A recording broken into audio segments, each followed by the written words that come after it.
გამარჯობათ მეგობრებო, მოგესალმებით. მოკლედ ეს დღეებია არც ხდება შეკითხვები ვიშვიში იმ ფაქტთან დაკავშირებით, რაც სომხეთის ნაკრებთან მომხდარ ინციდენტს შეეხება. გულისხმობ იმას, როდესაც თამაში დამთავრდა და გავიმარჯვეთ დიდი ანგარიშით, ორი მატჩის ჯამში საერთოდ 9-1 გავიმარჯვეთ. ამ დროს, ასე დამარცხებული ნაკრების, ასე შავდღეში ჩავარდნილი მოწინააღმდეგის მიმართ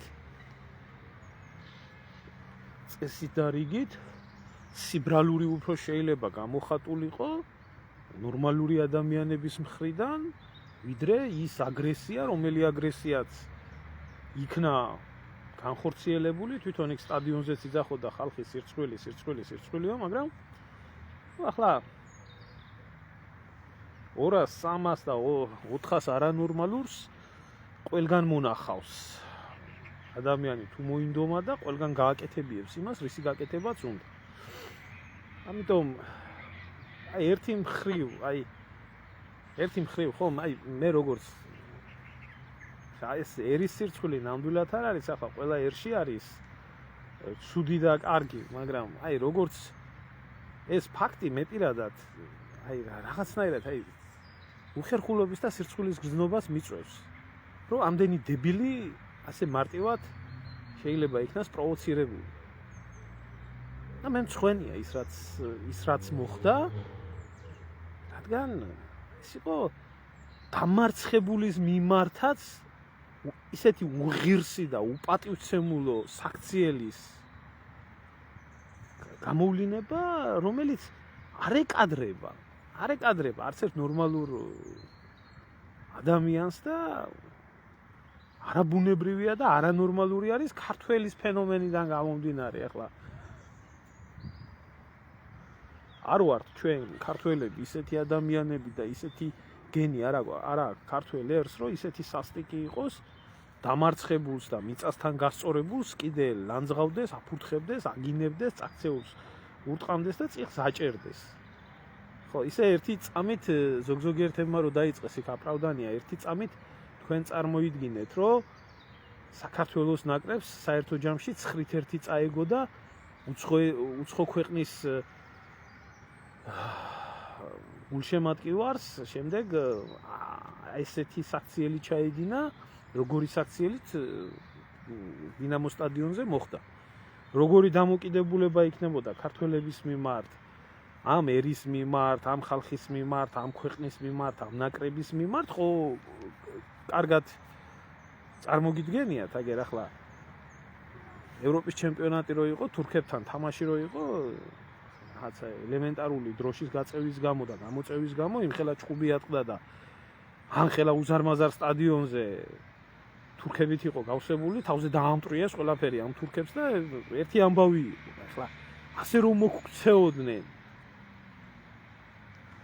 როგორც სომხების მიმართ მოხდა ეგ ყველაფერი, ალბათ მკვლელობაზეც წავიდოდა ბევრი. მე ამას ვამბობ მთელი სერიოზულობით. და ვიცნობ ჩემ ერს, ვიცნობ ჩემ ხალხს. ის რომ საქციელი არის თვითონ არასწორი და ის რომ დამარცხებულ გუნდს ასე არ უნდა ექცეოდეს გულშემატკივარი, ამაზე ალბათ ახლა დებილი თუ გამოხდება და დებილი თუ დაიწყებს ამ ყველაფრის გამართლებას, რომ სწორი იყო და კარგი იყო, მაგრამ მე ახლა ამაზე არ მაქვს ლაპარაკი, იცით? იმიტომ რომ იქ სტადიონი ძირითადად სავსე იყო, ხალხი ნორმალურად იქცეოდა და 200-300 დებილი მოინახა, ხო?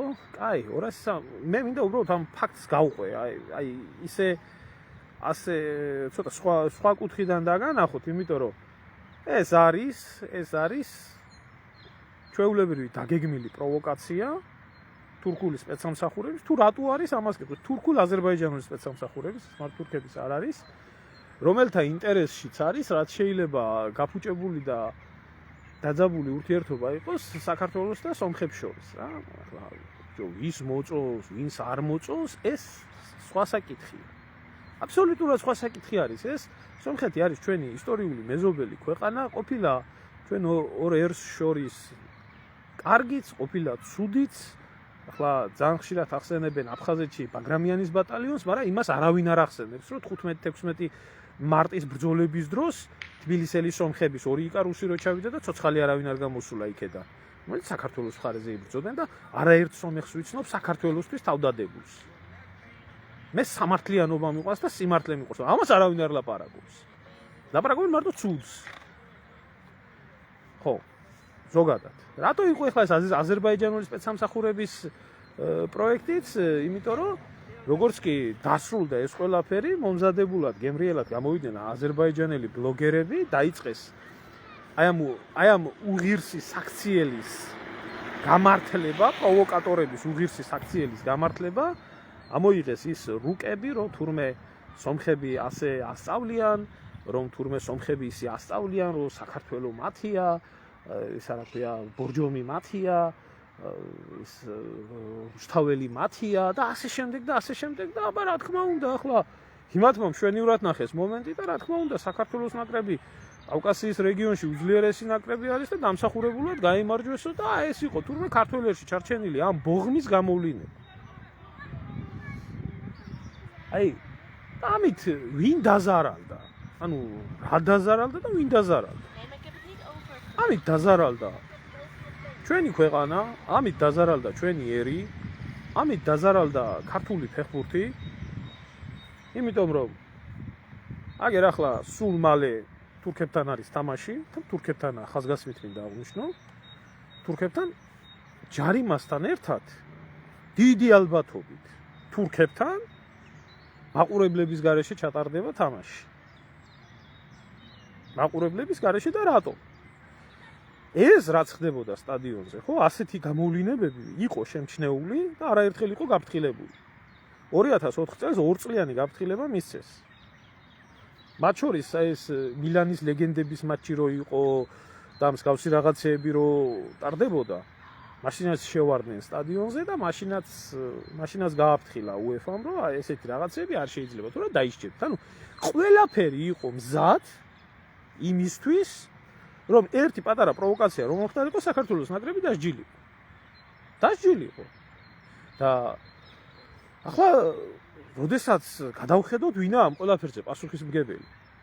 ვინა ამ ყველაფერზე პასუხისმგებელი? ამ ყველაფერზე პასუხისმგებელი აი მთელი სისტემებია. სრულიად სახელმწიფო არის პასუხისმგებელი, მაგრამ მთელი სისტემებია. ახლა მე რო დავიწყო იმაზე მარტო ლაპარაკი, ვისი ბრალია ჩემოკარგებო? სტადიონის ადმინისტრაცია. სტადიონის ადმინისტრაცია იმით არის პასუხისმგებელი, რომ ქართველ და სომეხ იმას, რა ქვია, გულშემატკივრებს შორის პოლიცია არიდგა. აღარა საუბარი იმაზე, რომ გავსებული ყოფილიყო სტადიონი პოლიციით, სპეცრაზმით და მსგავსი რაღაცეებით. ყოველთვის ხდებოდა ეს. და სადაც მასობრივი თავშეყრის სპორტული ღონისძიება იმართება, იქ მსგავსი პროვოკაციები ყველგან ხდება და ეს ყველამ კარგად იცის და ამიტომ არის იქ საჭირო ძალა, ამიტომ არის იქ საჭირო პოლიცია, რომელ ძალასაც ვალდებულება აკისრია იმისთვის, რომ მსგავსი პროვოკაციები აღკვეთოს.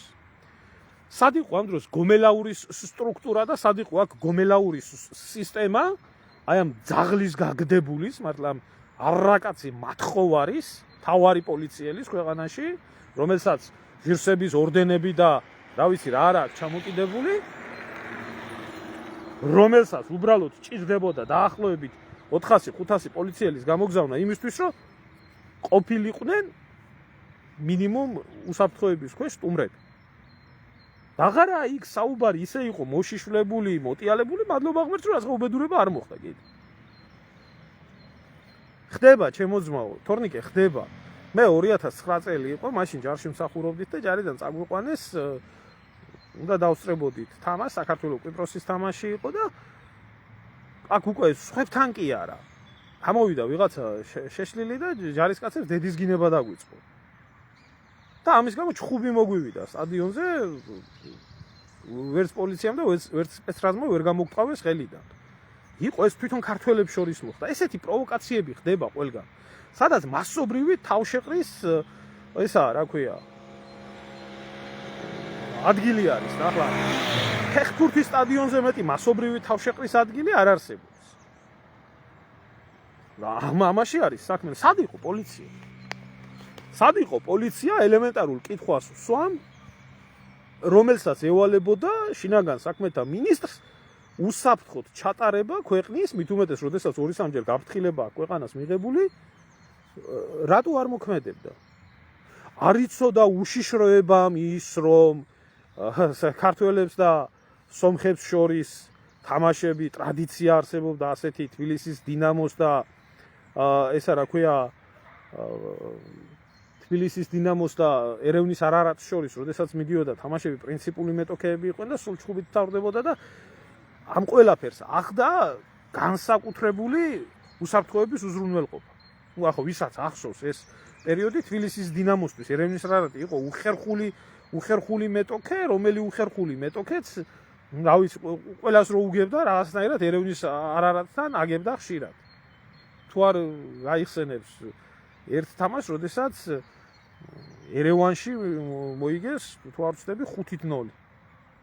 და დათუნაშვილმა გაიტანა 5 ბურთი და მაშინ თბილისელი სომეხი მყავდაო მეზობელიო ერთი ყვებოდა და სუფრაზეო საღამოს რო დავჯექითო საქართველოს სამგზელო რო ავწიეთო ასე თქვაო სრულიად საქართველოს და ქართველებს გაუმარჯოს ღმერთმა დათუნაშვილის გარდაო, იმიტომ არ დაგვინდოდა 5 გოლი როგორ არ შევეცოდეთ. და ხდებოდა ესეთი რაღაცეები. ეს ტრადიციად მოსდევს ეს გუნდებს, ერებს. ძალიან კარგად იცოდა უშიშროება, რომლის ვალდებულებაც არის, რომ ასეთი მასობრივი თავშეყრის ადგილებში სპეციალური მინიმუმ სტანდარტული ღონისძიებები გაატაროს, რაც უნდა გაატაროს. არ იყო. არ ეცალა ლილუაშვილის, იმიტომ რომ ლილუაშვილის საქმე მხოლოდ და მხოლოდ ვინვის შეუყო, ვინვის გამოუღო და ისა რა ქვია, ტროლ ზაოდების ჩამოყალიბება არის, აგერ შემოხდნენ და ლანძღვაგინებები აგიტეხონ ისეთ პიროვნებებს, რომლებიც ამითაა დაკავებული. არ ეცალა.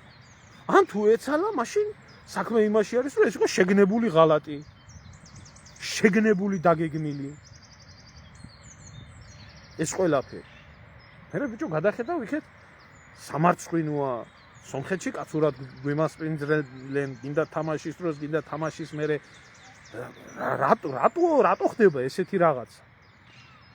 სპორტულ ღონისძიებებზე მით უმეტეს ასეთი პროვოკაციები ყოველთვის იგეგმებოდა.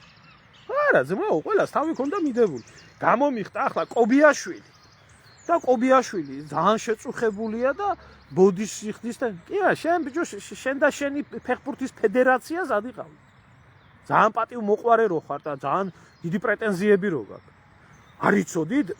ან ფეხბურთის ფედერაციამ, ან სტადიონის ადმინისტრაცია სად იყო, რომელიც ამდენჯერ იყო UEFA-დან გაფრთხილებული. რატო არ მოითხოვეთ? რატო არ მოითხოვეთ პოლიცია, რატო არ მოითხოვეთ სპეცდანიშნულება?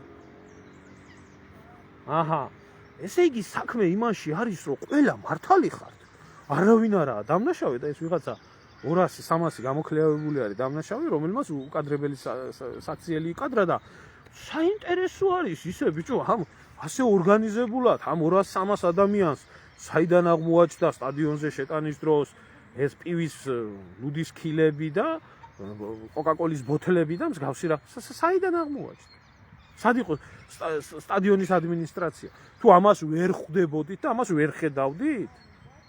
ვერ ხედავდით იმას, რომ ბილეთები სპეციალურად იყო გაყიდული და შესყიდული იმ IP მისამართიდან, რომელი IP მისამართითაც ფიქსირდებოდა უამრავი ბილეთის შესყიდვა ერთადერთი მიზნით, რომ ორგანიზებული ჯგუფი შესულიყო იქ?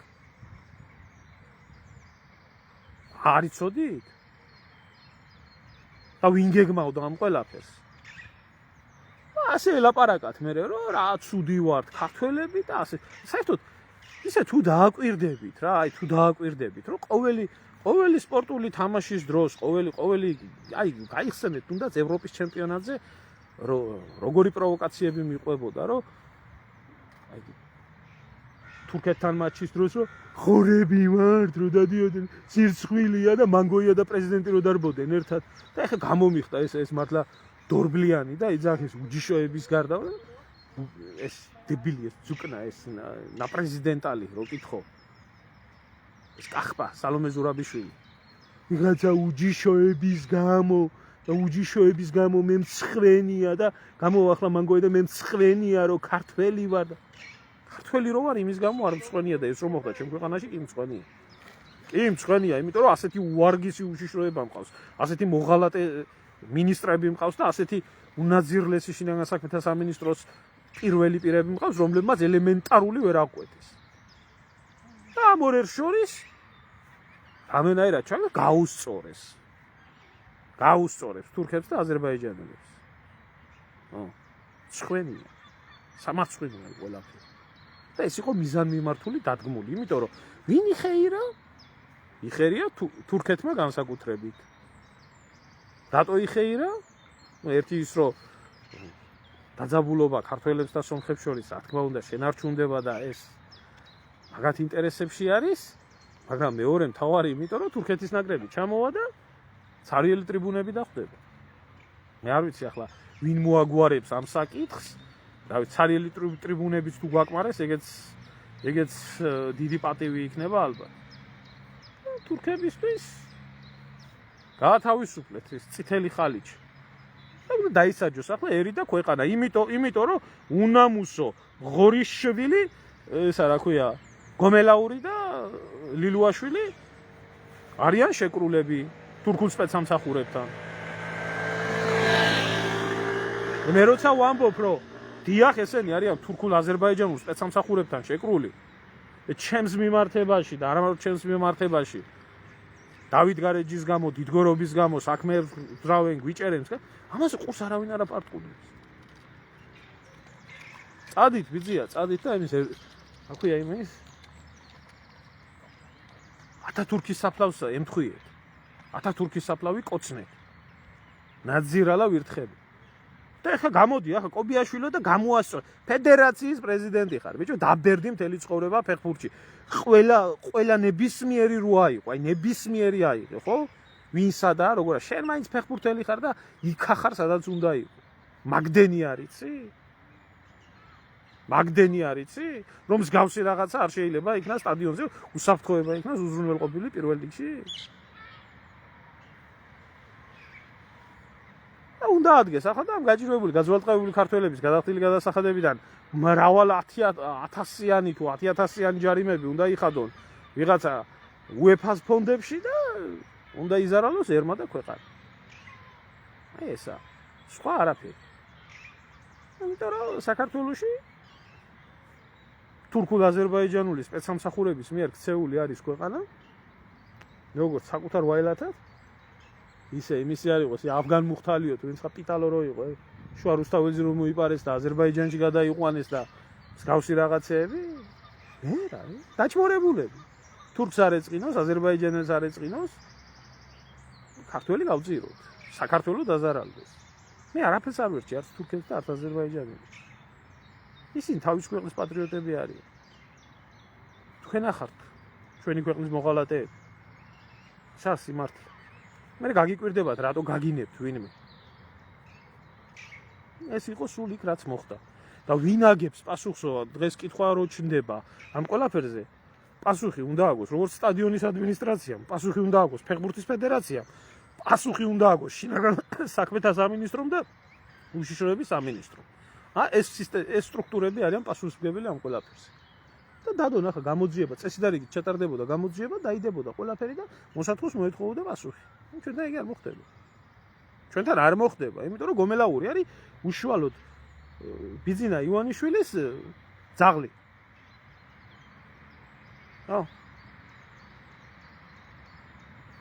ჩემო ძმაო ახლა მაგათ რო თავმოყარეობა არა აქვს და სლავა უკრაინეს რო ეძახიან და რუსეთი ოკუპანტია და თურქეთის მიწაცებული 33% ტერიტორია რო არ ახსოვთ და 12 მილიონიდან დაყვანილი ქვეყანა 700,000 რო არ ახსოვთ და სხვა ბევრი სიბინძურეები რო არ ახსოვთ რაც თურქებმა გაგვიკეთეს აგერა ვარ მე პირადად მაგალითი დიდგორობის აღნიშნის გამო მაგითო დამიჭირეს და რა უნდა ელაპარაკო ამას კობახიძეს რა უნდა ელაპარაკო ჩემო ძმაო რა უნდა ელაპარაკო ისეთი უღირსი და ისეთი ნაძირალა არის ბიჭო აგერ 100 წლის წინ კაცმა პირდაპირ ათათურქის პერიოდში წაგართვა 33% ტერიტორია და მიდიხარ და მის საფლავს კოცნი.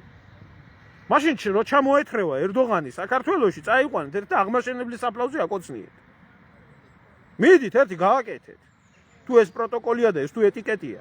თუ გაქვთ ამის ტრაკი.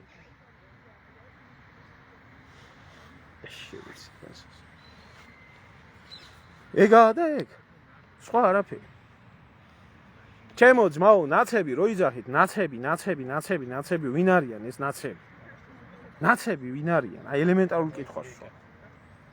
ნაცები არიან ჩვეულებრივი ქვედანაყოფი საქართველოში იმ ნაზირული გლობალისტური ძალის, რომელი ნაზირული გლობალისტური ძალაც არის მთლიანად მოდებული.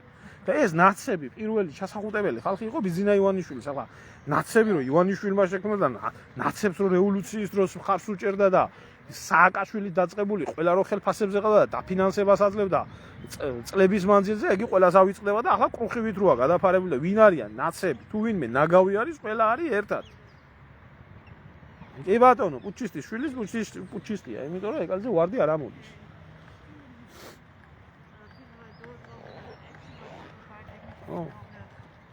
ამაშია საქმე და ეს გაუკეთეს ქვეყანას.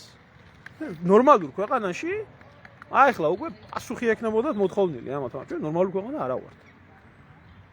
მიდით ახლა და უწმინდეთ უკანალებით თურქებს და იმას, რა ქვია, აზერებს და აზარალეთ თქვენი ერთ. კი, დაზარალებული ნაღდათა ვართ. და ჩაშხამებული აქვს ყველა ქართულ იმას, რა ქვია, გულშემატკივარს, ნორმალურ ადამიანს ის ყველაფერი რაც მოხდა.